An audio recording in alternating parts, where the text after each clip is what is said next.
नमस्ते students, class 10th social science जो अपना कल चैप्टर कंप्लीट हुआ था उसी के ऊपर अपन बात करते हुए आज उसका कल आपके लिए संडे तो छुट्टी के दिन आपको क्या करना है, जो चैप्टर कंप्लीट हुआ है उसी चैप्टर के कुछ क्वेश्चन आंसर है वो अपने मन से करने हैं। इससे ये पता लगेगा कि अपन जो पढ़ रहे हैं वो अपने को कितना याद होता है, कितना समझ में आता है। तो उसी को ध्यान में रखते हुए ये कुछ प्रश्न मैं बता रहा हूँ, ये प्रश्न आपको कॉपी में नोट करने हैं। तो आपको प्रश्न देखने, जो भी अपना चैप्टर कंप्लीट हुआ है उसी चैप्टर से संबंधित प्रश्न है। पहला प्रश्न है सकल राष्ट्रीय आय किसे कहते हैं, यानी इसकी परिभाषा लिखनी है कि सकल राष्ट्रीय आय होती क्या है। दूसरा प्रश्न है सन 2001 से 2011 के मध्य भारत की जनसंख्या वृद्धि दर कितनी थी। तो जनसंख्या वृद्धि दर जितनी है वो अपन ने चैप्टर के अंदर पढ़ा है, उस चैप्टर के अंदर जो पढ़ा है उसका आंसर इसमें आपको देना है, जिससे अपने को पता लगेगा कि अपना वैश्वीकरण। तीसरा प्रश्न है वैश्वीकरण से क्या अभिप्राय है, यानी वैश्वीकरण की परिभाषा देनी है कि अन्य देशों के साथ हमारी अर्थव्यवस्था किस प्रकार से जुड़ी हुई है।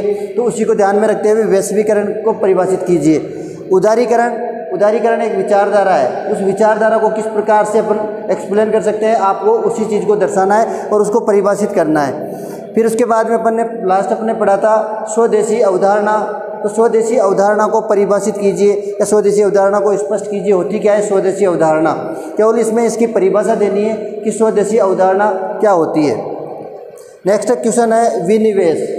तो विनिवेश, इन सभी प्रश्नों के आंसर आपको क्या करना है, कॉपी में नोट करना है, बिना देखे आपको केवल जो आपने पढ़ा है उसके आधार पर आपको चेक करना है कि मैंने जो पढ़ा है वो कितना मेरे समझ में आया, कितना नहीं आया। तो 6 नंबर का क्वेश्चन है विनिवेश से आप क्या समझते हैं। नेक्स्ट क्वेश्चन, भारतीय अर्थव्यवस्था को विकासशील अर्थव्यवस्था दर्शाने वाली महत्वपूर्ण विशेषताएं का वर्णन करना। ये थोड़ा बड़ा प्रश्न है।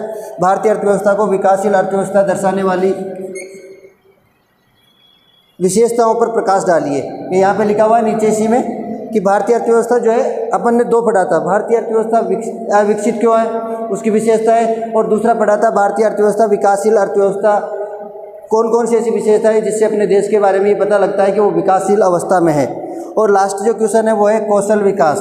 कौशल विकास को स्पष्ट कीजिए। अब इसमें कौशल विकास से हमें क्या क्या बेनिफिट हुए, क्या क्या विकास हुए, कि कौन कौन सी सरकारी योजनाएं, वो सारी चीज़ें आपको इसके अंदर नोट करनी है। तो ये 8 महत्वपूर्ण प्रश्न हैं इस चैप्टर के जो आपको करने हैं। तो इन सभी प्रश्नों को बड़े ध्यान से कॉपी में नोट करना है, और कल से यानी मंडे से अपन नेक्स्ट वाला जो टॉपिक है उस टॉपिक को स्टार्ट करेंगे। नमस्कार।